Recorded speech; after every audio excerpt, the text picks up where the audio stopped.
All right, hello, welcome everyone to, this is the 343rd meeting of the New York Comics and Picture Story Symposium. This is a weekly series of talks by people who make comics, people who work with comics, people who think about comics. It was founded a little over a decade ago by Ben Catcher. My name's Austin English, and I'm curating and administering this calendar of talks. And one of the people that I was really excited to invite into the calendar, and I'm so glad to have them with us tonight, is Walker Metling. And I've seen Walker's publications and things he does through the Providence Comics Consortium for many years now, and I've always, the publications themselves look beautiful. They're a great pleasure to read, but they're also connected to this larger community-based project, which one of the things that I was most interested in running this symposium was talking to people who I don't know. I find something really fascinating about what they're doing, but I don't know a ton about their project, the nuts and bolts of it, and I haven't had people explain it to me. So Walker is exactly the kind of person that I want to bring in, because if I'm curious about it, I imagine there's other people that are intrigued and want to know more about it. And I also think there's a lot of talk about community in the arts and involving the community and things that, ways to work with comics in a more holistic way. And what I see from what Walker is doing really embodies that in a way that I think, knowing the nuts and bolts of it and just knowing his thoughts on art making in general, I think would be, I'm excited to hear about it because I think it can be illuminating for, what a lot of people are interested in that idea of the arts. So and one note about audience participation with the symposium, if you have, a lot of you guys have been to previous ones, if you guys have a question for Walker, a question about what he's saying, please write, as he's speaking, please write your question in the chat. And after he's done presenting, I'm gonna ask a few questions and you guys are welcome to ask questions as well. You can write your question there and you can indicate whether you want me to read it or you want to read it yourself, and we'll just go from there. So I'm going to read a quick bio of Walker, and then I'm going to just turn things right over to him. So give me one moment. Walker Metling is a cartoonist and printmaker in Providence, Rhode Island since 2010. He's run the Providence Comics Consortium, a far-out intergenerational comics publishing project. He's also printed and edited the Providence Sunday Wipeout anthology since 2016. So without further ado, here's Walker Metling. Yo, hey everybody. I am Walker Metling. Before I show you a bunch of books and other objects like that, I've got a bunch of screen prints here, so I was like, just in terms of showing and telling a bunch of things that I'm kind of like just sitting here piled up around me, uncut trading cards, stuff like that. And over the years, started Providence Comics Consortium in 2010, and that came out of the split between our library system in Providence. It went from being the Providence Public Library to being the Providence Public Library and the Providence Community Libraries. And the community libraries were a new upstart organization that was keeping all of our branch libraries, all the neighborhood libraries open. And so I'm gonna share screen now and show you some of our books. So when we first started, we had classes in 9 different branch libraries all over Providence.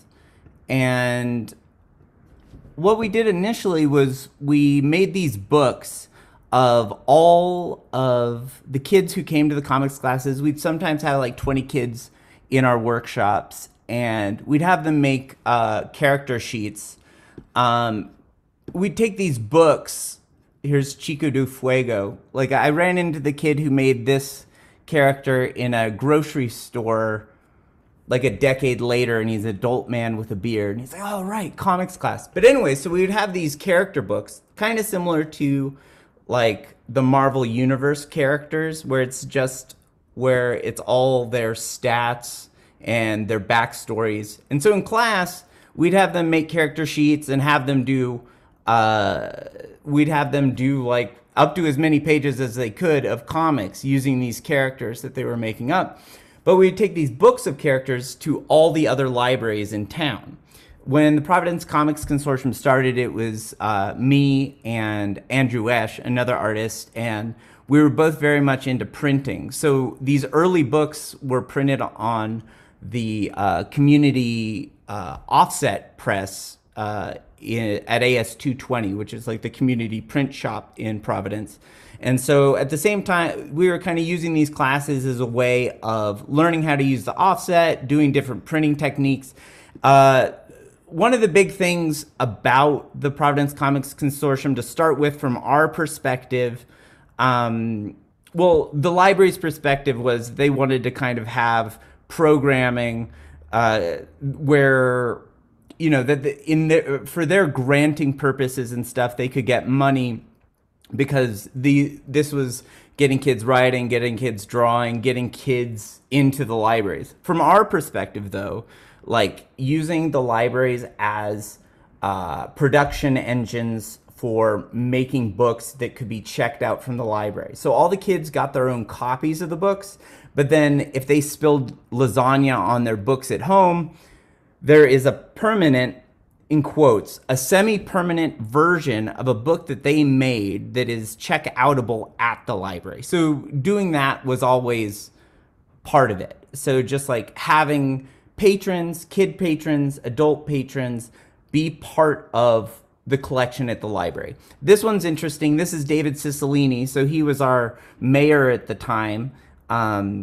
A complete an out gay man, but like the kid who actually, I think this was initially taking tracing paper and newspapers into the library and traced David Cicilline out of the newspaper, and then it just becomes this hysterical thing because it's like David Cicilline's most precious object is his wife and his money, which is odd. And so showing this to David Cicilline, I don't know, later mayors have expressed disappointment that they haven't made it into the Comics Consortium canon. So the first go around was like, it was like a number of months. Kids were churning out tons of pages, but because using the offset press and laying out a huge book, almost 300 page book, it took forever. And so a guy fighting a monster out of nowhere actually came out late in 2011 from classes that went from like fall 2010 to like winter of 2011. And so this is and it went all out. It's got one of the other big parts of the Comics Consortium was taking scripts or prompts that the kids are making, throwing those at adult cartoonists from everywhere. Providence had so many cartoonists, you couldn't go to the coffee shop without tripping over 8 of them. And so I'm just going to flip through some of these. It was always kind of like experimenting and kind of making the actual book objects more difficult production-wise than they needed to be. But those were kind of fun as a community project. We'd always have like collating days. This is a gatefold out of that book. That is, this was by Emmy Bright, and it's basically a taxonomy of all the characters that the kids made up and their precious objects, basically. And so, I don't know, interesting. A lot of weird takes. an old roommate of mine who lived in Puerto Rico and was doing comics out of a house that didn't have any electricity. We're like, hey, Eric, do a comic using some of these kids' characters. CF Chris Forgas, like he got the prompt to do touch screen. Like he just was given a character sheet. I think for this book, actually, we just had those character books that we were taking around to all the different libraries, showing the kids their different characters, and gave those to adult artists. This one's interesting.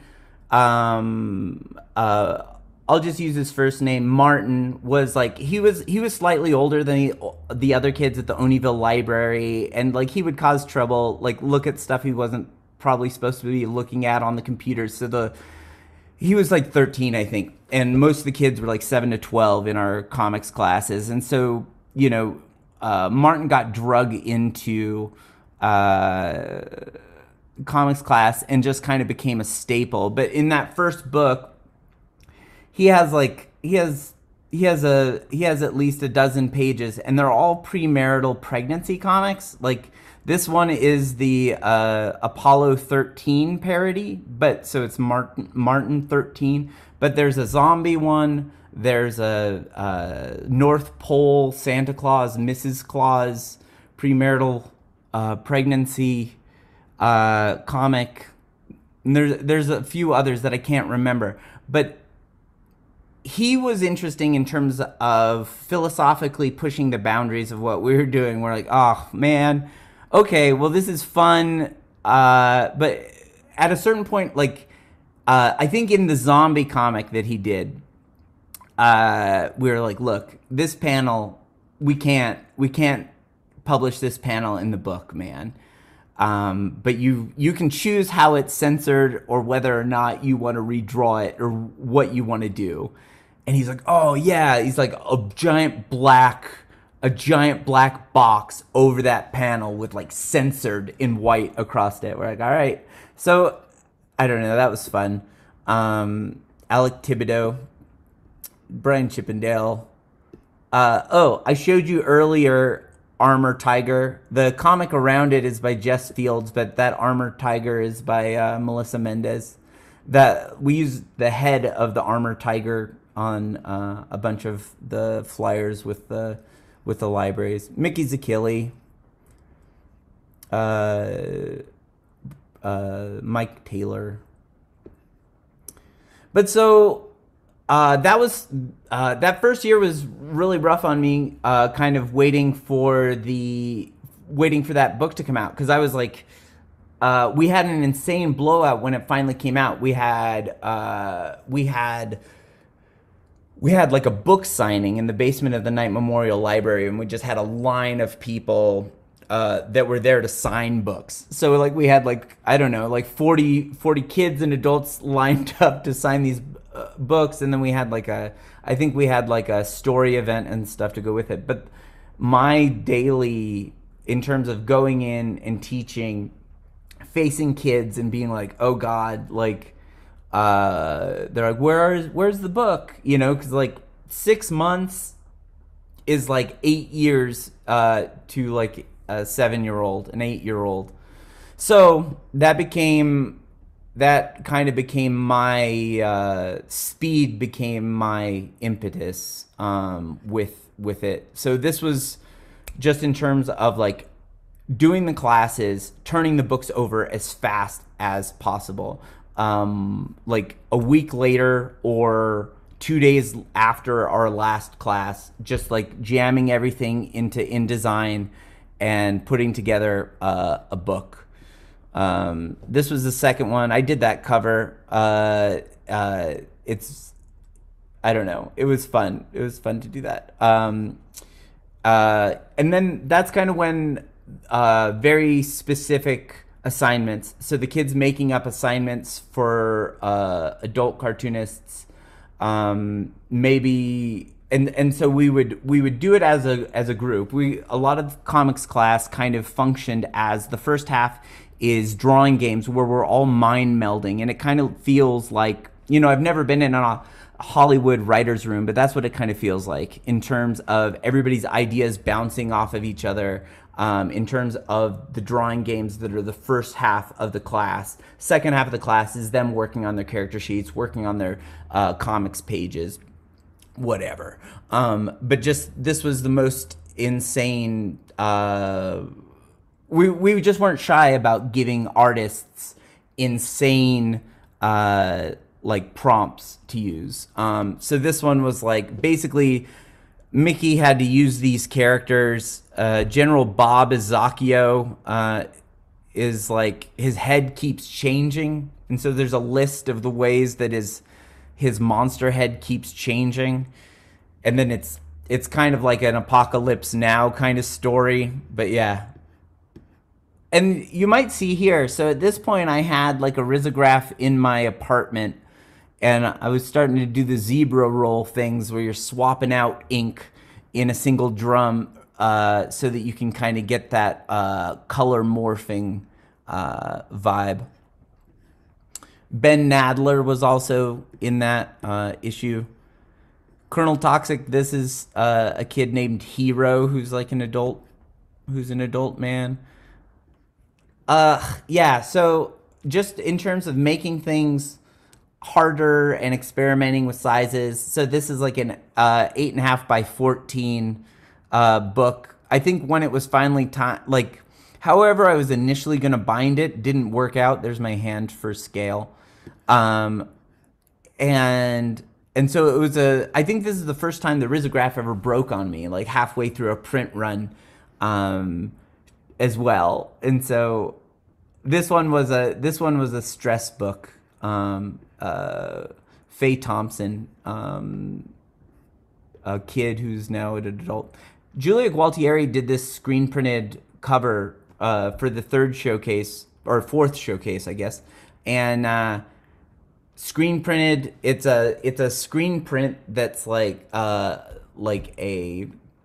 wraparound dust jacket that was based on this kid's insane, beautiful, like caveman dinosaur, basically poem that he wrote.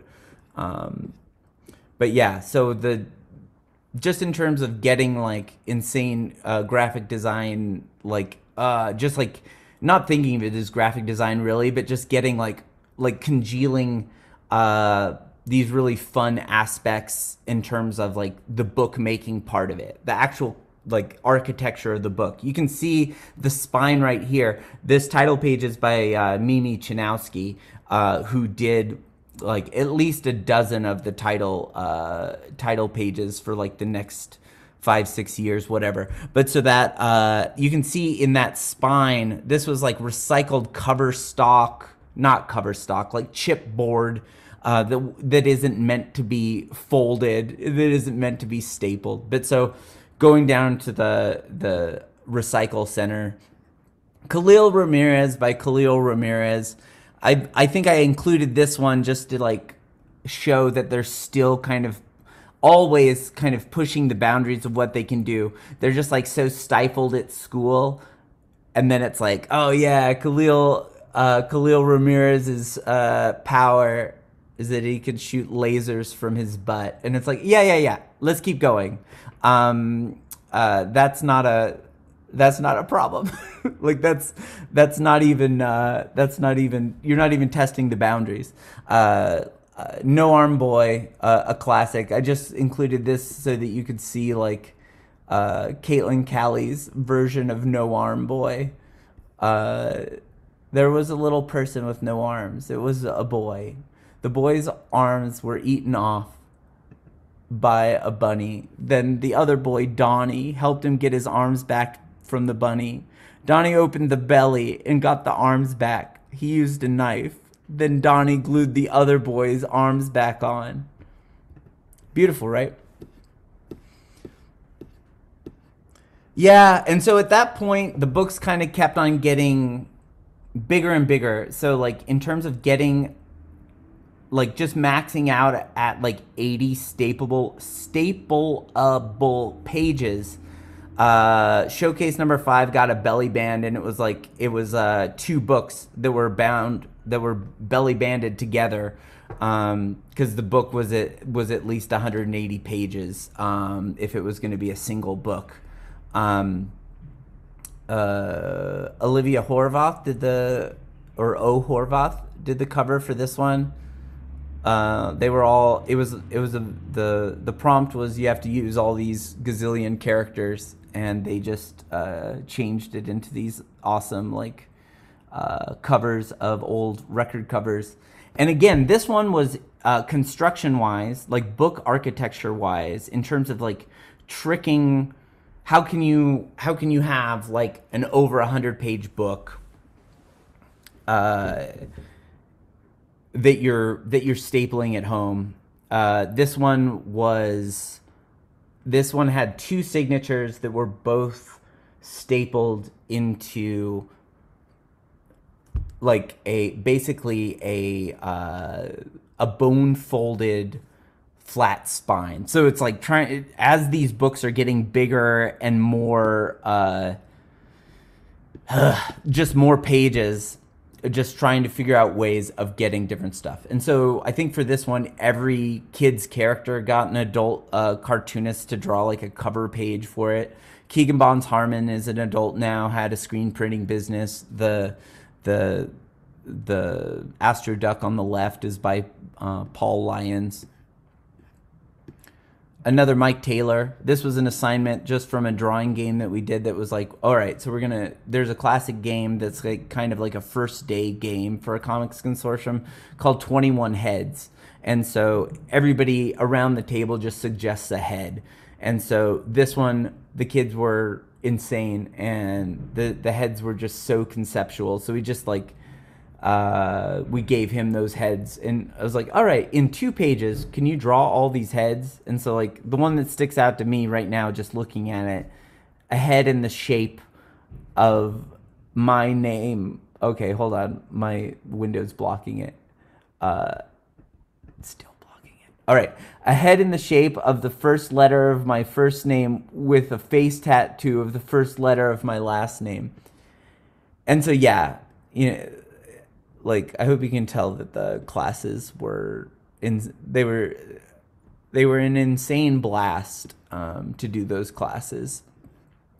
And yeah, conceptually in this book, in this issue, we finished the books like a week early or something. We probably actually didn't. We probably did them all on the last day, but every kid got like a stack of like 10 or so books and just wrote fortunes that would be in the backs of their books. This is so the copy that I kept for my archive had this fortune in the back. In the future, you will gain a giant pool of pudding that has a portal at the bottom that will transport you into the comics in our book. Good night. But anyways, just having books where, yeah, there's like one of the pages is just a drawn page. Showcase number 7. This was like a Toronto heavy issue in terms of throwing out assignments. This was at the Knight Memorial Library. A great group of kids, a classic group of kids. We lost one of the kids in 2020. And so I actually wanted to spotlight this one. And I'm going to read you something in a second when I'm done showing you like the first handful of showcases, that'll show you kind of how the procedure in terms of like mind melding in terms of doing creative games with kids. But this cover was just a total like pastiche of a ton of their different drawings, and you can see Joe Deary's drawing in the back peeking through. So yeah, so Nishon Hernandez made up this unnamed ninja character, and then Chris Kuzma, one of my favorite cartoonists from Toronto, did a version. Michael DeForge did a comic that he had to include an insane amount of devilish teachers. Patrick Kyle got another ninja-y character. Joe Deary. Showcase 8 was this was a summer class, and the concept was, this one was the 15 kids or so who were in the class. We were going to make a handful of characters, but they were going to be written by everybody. So instead of everybody individually having their characters, all the characters were group created, group owned. So Dr. Entrails came out of that. I've used him in other things. Santa Merm came out of that. This is like a center spread poster that Edie Fake did. David Waterhouse from England did Steve and Alphonse. Alphonse owns like a discotheque. Tom Toy did a comic featuring Glitter Bear. She lives in the disabled stall of a Dunkin' Donuts in Providence. And there's the first appearance of Dr. Entrails. And then, yeah, with issue 9, that was kind of the beginning of doing like side books, doing multiple books in a month-long class. So that's the other thing. Like these classes, early on, we would meet twice a week for a month, basically. So they would be, and we'd meet 2 hours at a time. The Survivors, I just wanted to include that because that was like the first, we wrote a novel basically. If they could clean up and we had the last 10 minutes, I'd bring my laptop and we were basically writing an apocalypse story where they each had a character and we were following the story of their characters until it all wrapped up. And it was actually an amazing book. It has it's all text except for illustrations by Caitlin Calley. Julia Gualtieri kind of spearheaded the second big old book, the over like 200 page Comics Consortium Rhode Island anthology. So me and Julia traveled by bike all over Rhode Island and everywhere but Providence, basically, and did workshops. I forget what the number is, but I think it's at least 144 kids all going pro all at once. This cover is by Aaron DeMuth, based on characters from the kids. And yeah, it had an insane roster of adult artists. Mark Pearson's on the right. I'm spacing on who did the one on the left. Sorry to whoever did that one. And yeah, so that's basically, I'm gonna stop sharing screen.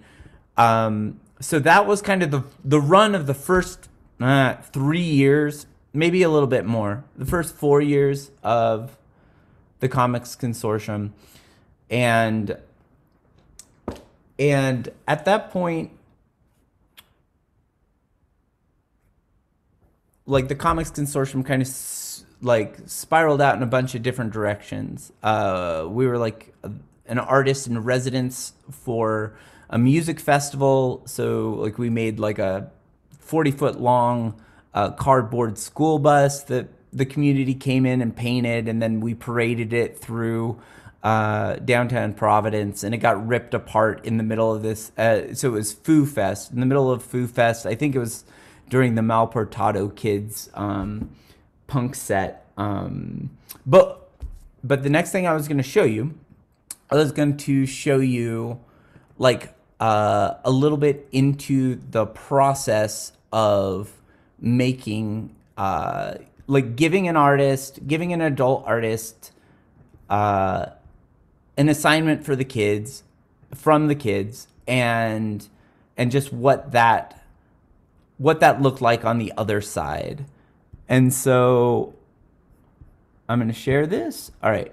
So this is basically my email to Michael DeForge, and this was like from the class at Night Memorial. All the kids it was always a testing of the boundaries with them in a way that was super fun, because all the boundaries they were testing were not boundaries that I felt like we needed to have too hard a conversation about. They were just interested in gore and things that they couldn't do at school, basically, and also in this case, boobs. So like, just in terms of like talking about boobs all throughout class, and it's just like, as an adult, just being like, look, I'm not trying to harsh your mellow, but I'm just so tired. I just don't want to talk about this anymore. I'm just annoyed. I'm too old. I'm not, I don't think it's funny. We got to find something funnier, just trying to push them to make better jokes, basically. So I was like, look, we got this Canadian cartoonist. He works on some cartoons maybe you guys like. And so they had already been complaining about their teachers. Some of the kids were kind of bad attitude kids that just never could get under my skin. They were too fun. And I was like, all right, well, how about this? How about we do, everybody gets to suggest a scary teacher, and we'll throw that in the mix. And so that's what we did. And so the first kid was like, I want a teacher with a single very hairy boob. And I was like, look, I'll make you a deal. I will include in the assignment a teacher with a single very hairy boob if for the rest of these 2 hours we don't have to talk about boobs anymore. If we can be done with it and you guys can police each other and I don't have to say anything about it, I'll leave it in and we'll give this as an assignment to an awesome artist. So anyways, we did, and they were good. The kid who suggested it started to make boob jokes and he just got cut short by the other kids. Anyways, so teacher with a single very hairy boob, a one-eyed zombie teacher, a teacher with a tiny hidden face on her back left over from an underdeveloped twin, a teacher pregnant with a dragon, a bald teacher whose head is so reflective that it melts his students, a teacher with 4 snake heads, one being a cobra, a really, really old teacher in her underwear, a quiet teacher who is mocked and ridiculed by the students during the day, but who at night reveals its true hooded, long-eared reptilian form, going from house to house of the misbehaved children, eating them. And then I made a note for Michael. Hey, I left the hairy boobs stand in exchange for them not lingering on the topic of boobs through the remainder of class. And so here's his comic. I'm just going to blast through it really fast. I'm going to change the viewing style of this. All right. I forgot my binder in my locker. I have to break into the school tonight to get them. I know some of the teachers lurk around here after dark, and I hope I don't get caught. That's Mr. Ashton. His forehead is so shiny that the light reflects off of it, can melt human flesh. He's too busy roasting that chicken to notice me pass by. Wait, where are Mrs. Fenton's clothes? Should I have helped her? She looked like she was confused. She's pretty mean to me in class, though, so who cares about Mrs. Fenton? What are you doing here? You should be at home, Jeremy. Ah, Mr. and Mrs. Cutter. The birth of the dragon. Mr. Wacky Man, our zombie phys ed teacher. Rip. Bonk. Smash. Whoa, I think I lost him. Hello, Jeremy. Mrs. Solemn, you shouldn't be wandering the halls after dark. Please, I just have to get to my locker. I'll let you pass under one condition. You have to gaze upon my one super hairy boob. Come back here. Ah! Oh no, there's mean Mrs. Kentucky. What? What's she doing standing in front of the wall? I guess she's asleep. Leave now. Oh God, this is just too much. I'm never going to make it to my locker. And there are too many teachers for me to get by. I have no choice. I have to blow up the school. This This explosive potion should do it. I better hop out the window before it blows. Boom! What a weird night. Principal Coriander. I didn't mean to startle you, Jeremy. I've been going from house to house and eating all of your classmates for misbehaving. So good news, class is canceled tomorrow. Cool. End. So talking to Michael after he made this, while he was drawing it, he was debating whether or not to actually show the one very hairy boob, which I don't know, it's so funny. I'm glad he did what he did. I'm so psyched on it. The next kind of slides I'm gonna show you are from the Providence Sunday Wipeout, and they're a variety of sizes from relatively small to relatively normal to slightly bigger to just humongous to just like way too big. But you might not be able to tell the size on the slides. I started doing the Wipeout as a it was just so there had been a huge flood, a broken water main in the bookstore where I had my risograph studios. I moved them out of my apartment at some point. And so these are pictures of, there's my foot for scale of the first Providence Sunday Wipeout. When the water burst, it got all of my, at that point I had 2 risographs. I got them both wet. And so I left them unplugged, drying out, taken apart for over a month before I plugged them back in to see if they would work. When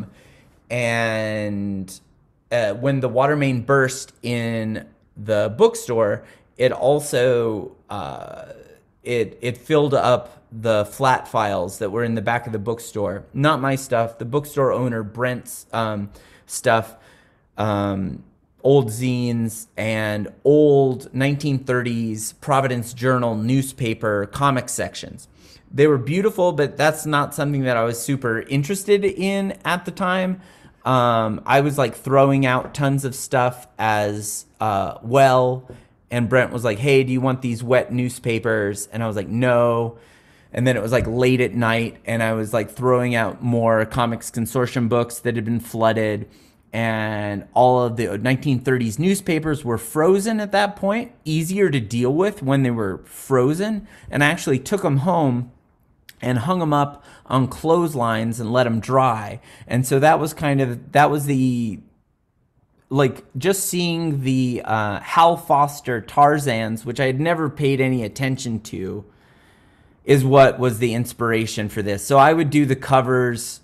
Pigeon Head was the comic that I did, and then had a bunch of people that helped me out with the Providence Comics Consortium. That's Mimi Chanowski, who did all the title pages on the Comics Consortium stuff. On the left is a color aid reading by Julia Gualtieri. Those are all real ads, so I was able to pay the artists. Marcel Mensa on the left, he was a student in some of the earlier books. Manveer Singh on the right, just a cool artist and scientist who focused on extinct animals. David Waterhouse again, more advertisings. And so, yeah, so it was an experiment in seeing if I could get the machines to work, and if I could print 4 color and get a myriad of colors out of them. The second one was part of a residency at the Providence Public Library as opposed to the community libraries where I normally worked. So everybody got assignments for objects out of their their collection, their Rhode Island collection or their special collections. There was a Wipeout magazine that came with that one that had a bunch of different mutated maps of Rhode Island. In the second one, the top two panels are, the left one is, they're both Australian artists responding to the convict ship Success, which was purported to be a convict ship museum that was in Providence in the 1920s that I found, and gave those advertisements to these two Australian artists to do work responding to. And then across the bottom is Mickey Zakili doing a cover version of a mural, like a WPA era mural that was in the special collections at the Providence Public Library, in a room that had at one point been a children's library room. The next one is different size. I got out of the giant newspaper size. This one's still big. Annie Koyama secretly gave me $500, and so I had some of the inside guts printed up. I still Rizzo'd a bunch. It's got a strip that I did that's like all weird paper sizes about the first day of Trump's presidency, and the kids in comics class at Fox Point Library responded to it. This is like the most normal sized Wipeout. I still have tons of these, and I don't have many of the other issues. But yeah, and this one had Mickey Zakili at some point was an assistant in comics class, and so this one actually has her entire sketchbook from comics class in it. So all these projects are kind of like overlapping with the adults and the kids, and the Wipeout just kind of being a way for me to be able to pay people even just a little bit to make stuff. Has secret fold out pages. This one's 11 by 14 page size. Mimi Chanowski was doing more tattoos at that point, so I gave her an assignment from the kids at comics class. This was Ben Passmore got an assignment from the kids at comics class about the Warwick Mall. On and on and on. I'm just gonna like fast forward through a bunch of these and just show you my most recent book, and then we'll take some questions. So I actually stole this image off of somebody who shared this online. This is like the cover of Wipeout issue 6, which was a huge issue, had lots of weird fold outs and small pages inside. It was brutal to put together. And there's the Snake book, which was an insane insert. All of the inserts in that book kind of made it crazy to put together. And the most recent book, all right, I'm gonna make this screen a little bigger. The most recent book that I did was, that's not totally true. I've done some comics with kids as well, but I just didn't include them. Was this COVID Winter Desert Diary, and it was just about my. In the end, what I guess it's about was wanting to lock in and kind of process just our weird etiquette that we were living under at the beginning of COVID, before we had the vaccine.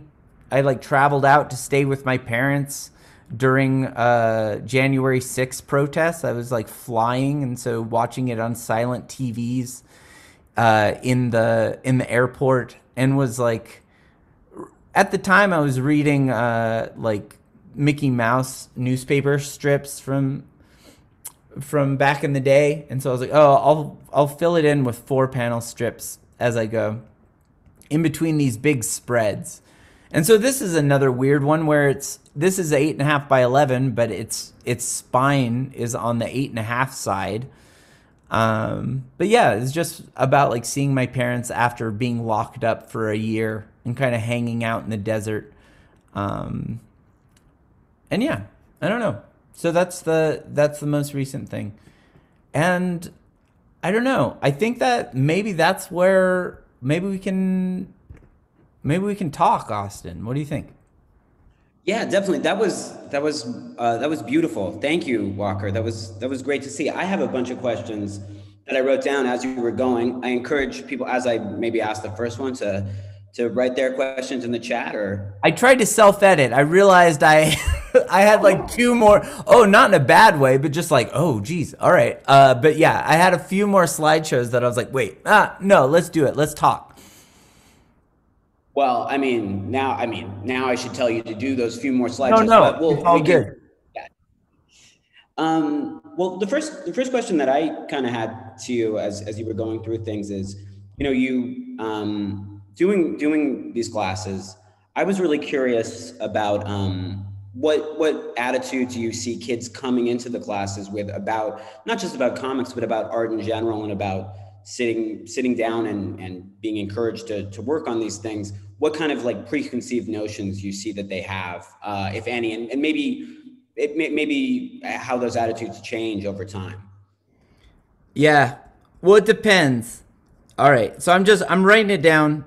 If my ADD veers this left field, so I think in a lot of places that's not an issue. In some places there's the middle school manga oppression, where it's like that's kind of the thing where once you hit middle school and you can't draw like anime, it's just like their hearts break. And in terms of interpersonal, the interpersonal nightmare in the middle school, it kind of leads them to like shut down or whatever.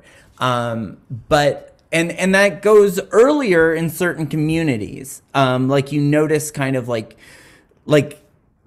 and maybe you're asking a different question, but I think a lot of the kids came in willing to go totally wild and already had their own kind of things that they really wanted to do. Some of the kids who are,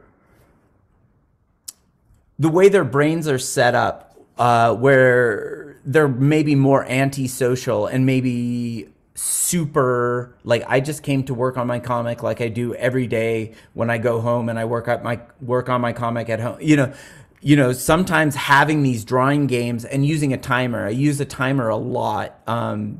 Kind of as a way, like that kind of came out of doing like creative writing workshops and stuff too, just so people don't have time to think. So that's kind of how the sketchbook stuff works at the beginning, is tricking them to fill up a sketchbook with things that they wouldn't have realized that they were even going to be drawing. And then they can use it or not. They've barfed out a ton of stuff. I think starting classes that way makes normal kids weirder, and I think it makes weirder kids weirder, which is a goal. There's a couple of questions that have already popped up in the chat, but I do want to just follow up on one part of that. Like you mentioned because I teach less classes on comics than you do, but one thing that I've noticed, like with, you're talking about the anime influence becoming an oppressive thing. And I always wonder over the years, seeing it crop up a little bit more. Sometimes I wonder if it's just teaching, just general kids like the language of comics a little bit more. So I wonder if in some ways it like encourages this, like, it seems like a double-edged sword. Like it encourages people to make comics maybe, but the style of it can be so dominant. Going over, looking at some of these books that I hadn't looked at in a long time, I think that's right. I think there's also, like at the time it was happening, I don't think I was consciously doing it, but also just being like, oh, just like the rules and concepts of comics just don't matter. It doesn't matter. You can do them out of order and number them. You just have to finish it by Thursday. You know, like in some of those ways, like without realizing that I had like a certain level of disrespect for those things, without just not caring, just like, oh, it's inconsequential, just go. And if you decide you don't like this at a later date, that's fine. But like, I think, yeah, I don't know, just kind of blowing their socks off with the production. That was also kind of something that just building it in as a trick. Like after the first class, if we come back, show up with a character book, and they're like, wait, what? It's gonna be, if it's gonna be realer, it just locks it into their brain that it's like the stakes are different. So in one way, the stakes are different in that, like, oh yeah, there's gonna be this permanent document that lives at the library of this class that you could get hammered on by like nasty kids further down the line if they're able to navigate the library and research this. But on the other hand, they're like, oh, okay, there is some like weird permanence to it too, or there's a realness to it that's different, and it's outside of school, and it's with these other kids that they're not necessarily usually mingling with. Potentially. Yeah, I was wondering about, that gets at one of the questions I had about how they respond to the production of it. But I'm just gonna go to Howard Robot here, asks, here, I'm admitting someone who's in the waiting room. How and why did you get started working with kids on comics? Well, so I was doing some comics, but I was mostly doing posters, like screen printing posters and stuff in Providence. And I think working with kids maybe came first before comics. Like I think when I got the call about doing, about starting teaching, and then the library gave me a call and was like, hey, we got your name from so-and-so, from Joe Deary, I think. I think they called her and was like, hey, do you want to teach this? And she's like, no, call him. I think at the same time I was doing stuff where I was like babysitting, but then having the kids make prank phone calls in Spanish and stuff like that. So just the idea of like, oh, so I think working with kids, doing kind of improvisational stuff, right before the Providence Comics Consortium started, I worked with a theater group called the Manton Avenue Project, which put on productions of plays written by kids that were insane. I had also done like field trips at 826 Valencia in San Francisco, where in the space of an hour we would make a book. And so like I think maybe those two things were kind of part of the I don't know, the ingredients that I mashed together. I should have asked Howard if he wanted to ask that question out loud, but I'll ask Greg here. Do you want me to read your question, or would you like to go on camera and ask Walker yourself? Sure, I can ask. Can you hear me okay or no? Yes. You're good. Okay, perfect. So I was just wondering, what did you end up doing during the pandemic? Were you able to go online? How did you get material from that? Did you continue publishing books, or did you shift to all digital? Yeah, it was sort of thanks, Greg. It was sort of a rough transition. So one thing that I started doing right before, well, not right before COVID, but it was getting going, was Sketchbook Church. Is like a Sunday morning sketchbook game club that I basically put together, and it would be kind of the reverse of the comics classes at the library, where age-wise it would mostly be adults and kids were totally welcome to come, but it would be like, say, like 12 adults and 3 kids and stuff like that. But we'd play the same sort of games and experiment with like other games like that.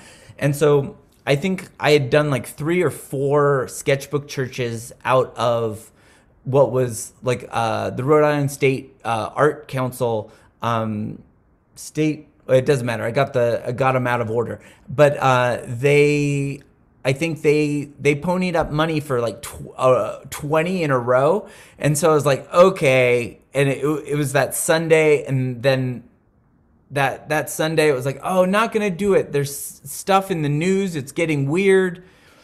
And then I switched I started doing them on Instagram, and it was insane for a while. Had a bunch of like friends from childhood who had kids now, and so they would be interacting with it, and kind of started doing that for a while. I did do some Zoom comics teaching, but it's weird. It kind of felt like doing stand-up over Zoom or something, which I don't know. In some ways, doing the classes does sort of feel like stand-up. But yeah, I don't know. In some ways, but like the public library was trying to do things with artists that they'd worked with in the past, and so they asked me if I wanted to do something, and so like I did a 24-hour drawing marathon on my birthday and started doing like these Twitch drawing marathons. But yeah, no, I think in terms of like being cooped up with big groups of people, it kind of cut the legs off in a lot of ways.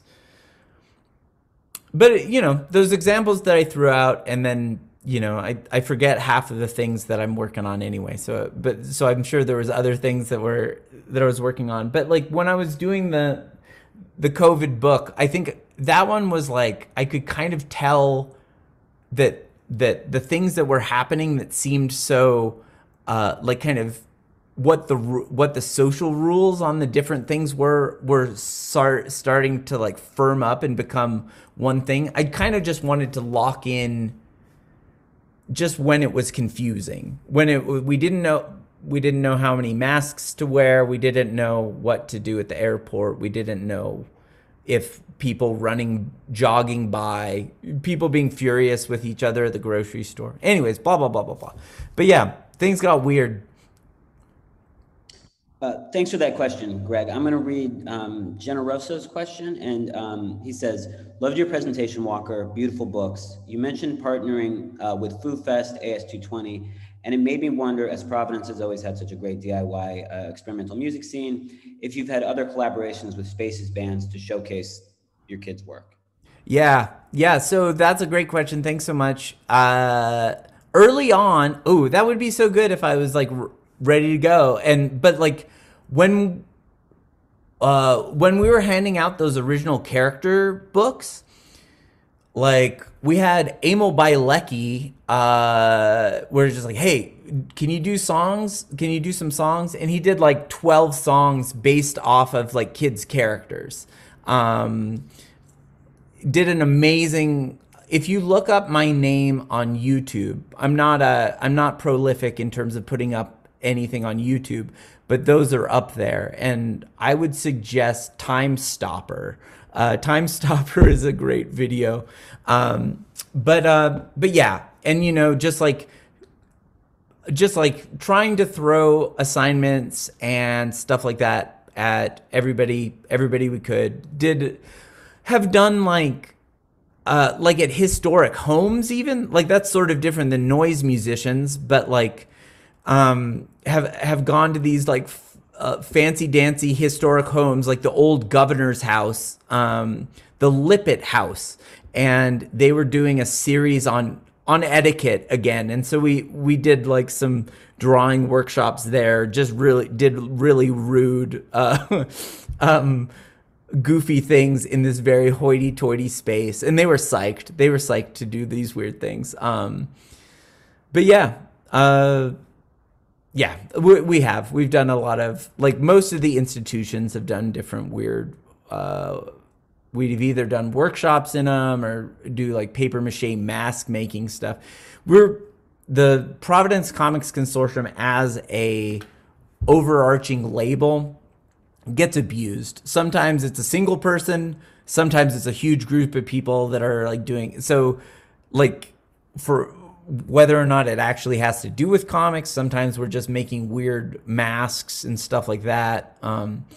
But yeah, thinking about that too, thinking about like places, I have a great memory of like taking the kids from the Oneyville Library, which is like a few doors down from the Dirt Palace, like just a cool, crusty old. It's the original Oneyville Library, like feminist punky art space, and just taking a gaggle of children over to the Dirt Palace and just getting an insane tour. And the kids are like, "Wait, do you guys live here?" And then being like, "No," them being real coy about that. But I don't know. Yeah. So I think just like any mashup possible, tried to do.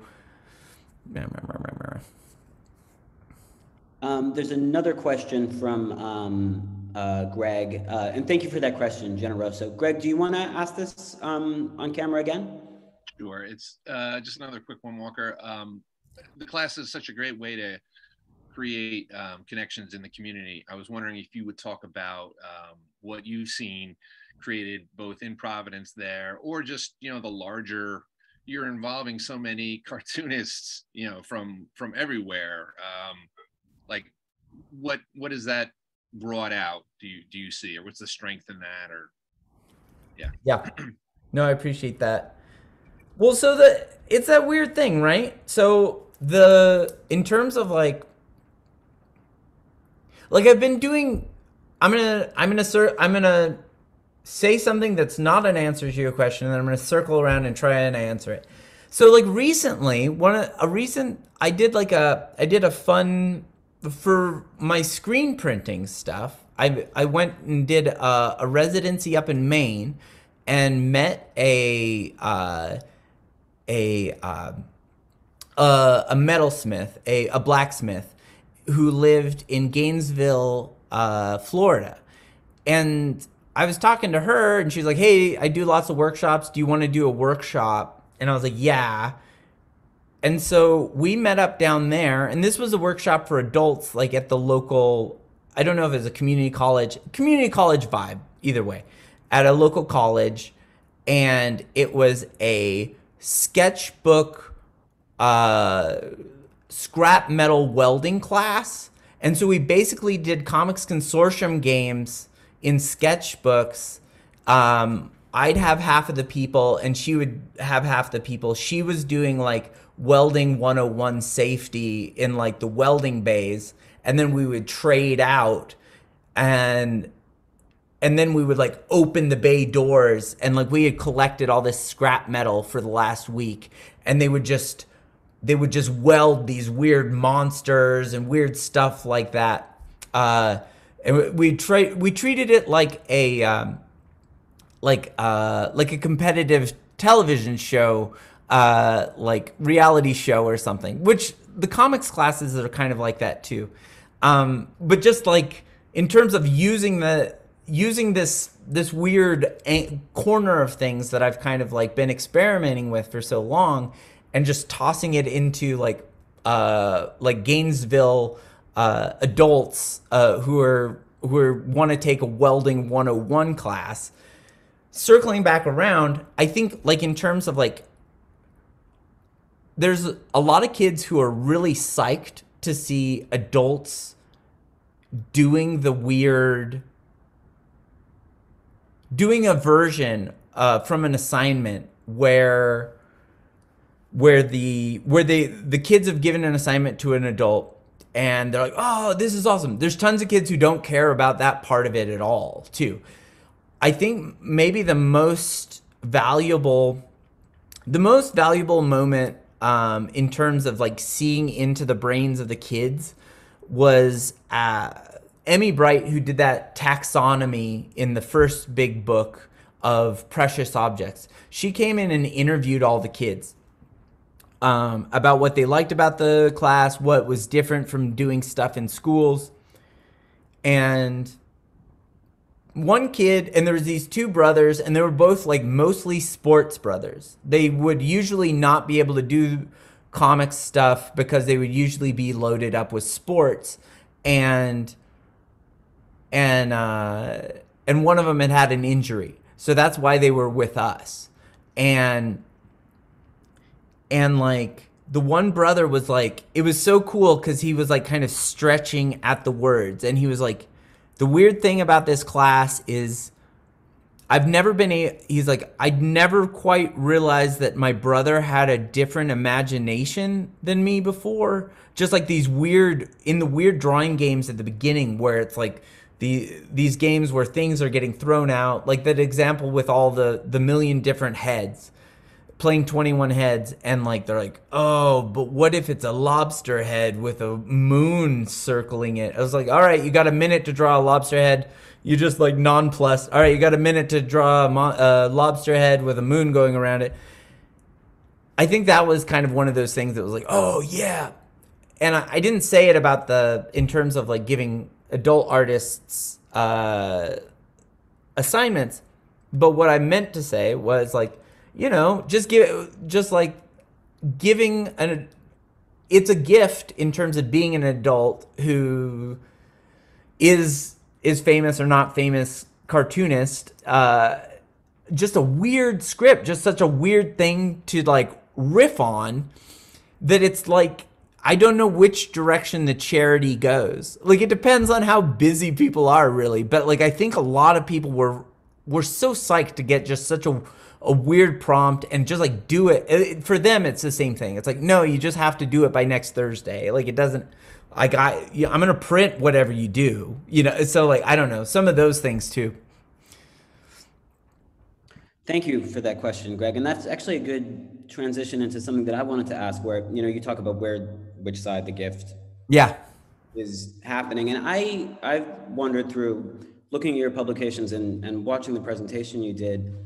To me, there seems that there's something inherently political about the project that you're doing as a whole, but I wouldn't want to pigeonhole it as that. And I think it goes beyond just providing, just these classes that you work with these students in. There seems like there's this, across all the different projects, there does seem like there's this real radical political motivation that's coming at all the different projects from. And I'm wondering if that's true, or if it's something, and if it is true, if feelings about that have changed in your years of doing this, or if it's more just a project that's purely about working with art in any way you can with different groups of people in different ways.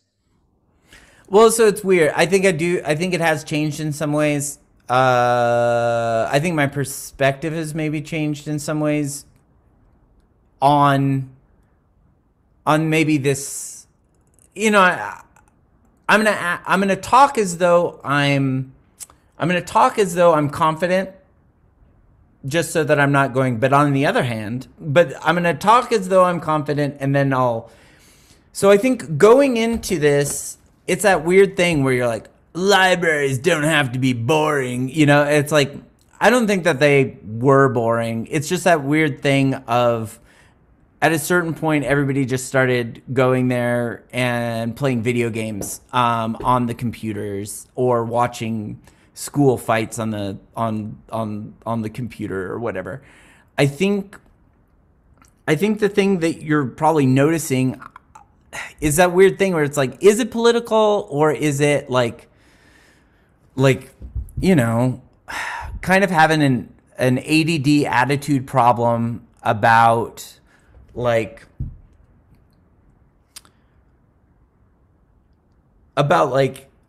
hierarchy, it's that weird thing where it's like, oh yeah, this is like, I am holding the keys to the car in terms of like printing these things and like getting them to show up on time, and sometimes that's like, it is an insane reach in terms of like there not being enough time. But I think in terms of making the work and everybody getting to have an equal say, and everybody getting to throw out ideas, and like, they're just not like, I think from the beginning there is like a horizontal power structure, kind of like the idea is built there. And again, in that, when the kids were getting interviewed by Emmy after class, like some of the kids were saying that it's like Walker is less of a teacher, more of a facilitator. It's like, oh, don't do that. That's going to print. That won't print, It's like, maybe in some ways I'm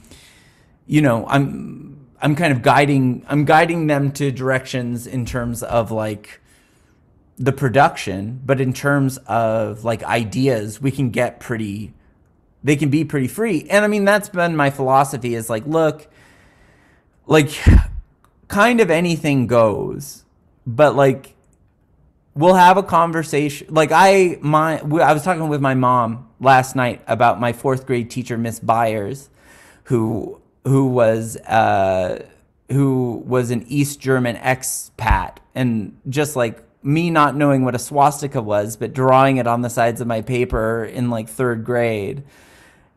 Like I'm down for like the super awkward summer camp conversation about like, well, you get why somebody might think this is offensive, right? And like the most recent, and so like, yeah, about homophobia, about other things, it really hasn't come up much over the years, but I have my like personal lines, and they feel real to me, of like conversations in terms of like where my boundaries are. The conversation about censoring Martin's like weird premarital pregnancy comics. He's like a queer magazine photographer now. So it's like some of these things make sense in terms of him experimenting and thinking about these things as a teenager. I had another point, but I think I lost it. It floated away. No, I think it is a hard thing to answer, because I do see both of those tendencies that you're talking about in the work, but I also see like not just the projects that are mostly around kids. I think in all the different projects you're doing, there's I don't want to describe it as selfless, but there's this thing happens, you know, your name is on the projects and you are facilitating it, but it also seems to be about clearly doing things with other people, but not from a, you know, austere curatorial perspective where it's like, well, here's the new issue here's the best of the best, all the, you know, big names. There's names in there that are known to people who are into cartooning or alternative cartooning, whatever. But it does seem to be about everyone doing their part on something that you're also facilitating and also at the forefront of. But to me, there's something, it's phrased in such a, I think, very skillful way that it comes off. There's a political aspect to that as well, I think, that I rarely see. I never, you know, I had a funny, I'm going to tell you an anecdote. I won't tell you who I was talking to, but after I said it, I felt rude.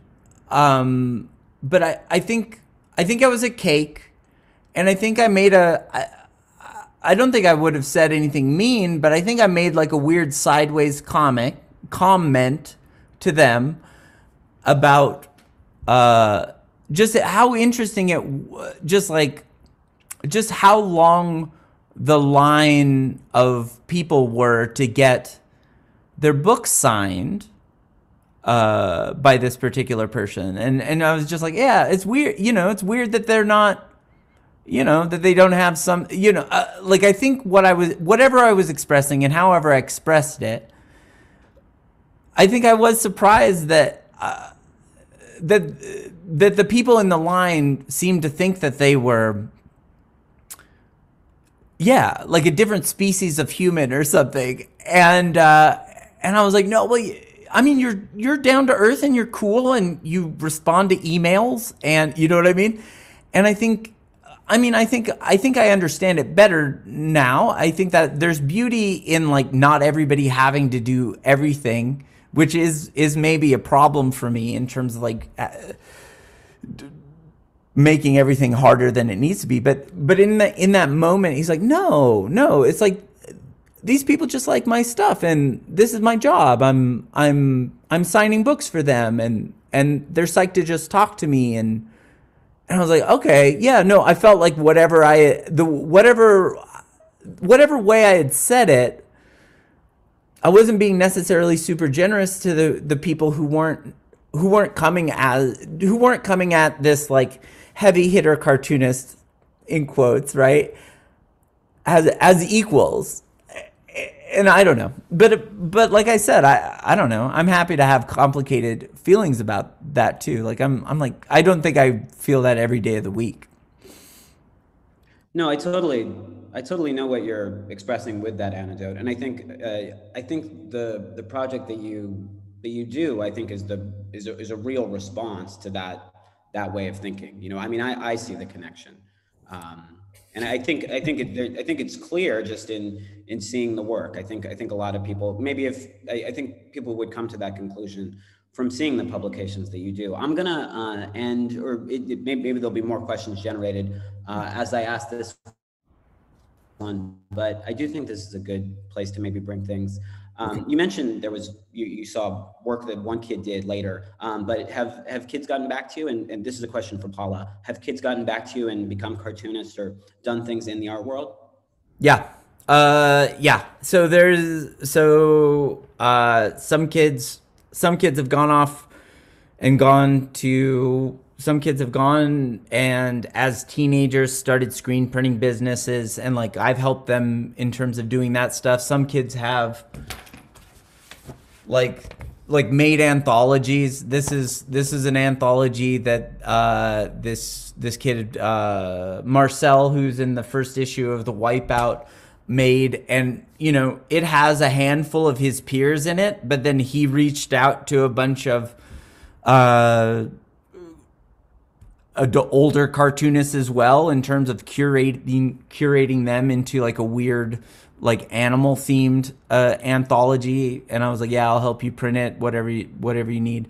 And yeah, and then also just like running into kids who were not, you know, we're not going to be artists, and just like, whether because whatever, that wasn't their drive, they were just goofing off. And it's like running into these kids that I haven't seen in 12 years at the grocery store, and they're adults with beards, and they're like, yo, you're the guy from comics, right? And it's just like, whoa, what? And you know, and usually I'm like, I can usually remember their characters. But yeah, some have been artists, some have been like smart and gone and found gainful employment, but are still making art as well. And yeah, I don't know. Yeah.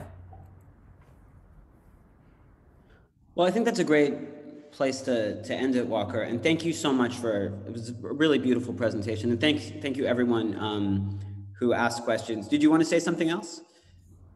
Me? Yeah, no, I wasn't bowing up at you. I wasn't trying to be aggressive. I threatened Austin before we started this. I told him I was going to come out of the gate swinging, being real aggressive.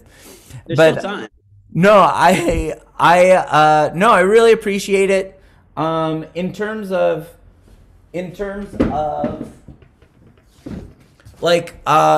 books, I've got like the COVID book. I do a calendar with Caitlin Callie every year. My Instagram is @Quadrillionize. That was that moniker was given to me by like an angry Russian child who didn't want to be in the comics class. Quadrillionize was an alien character that ate comics instructors. But anyways, I think that's it.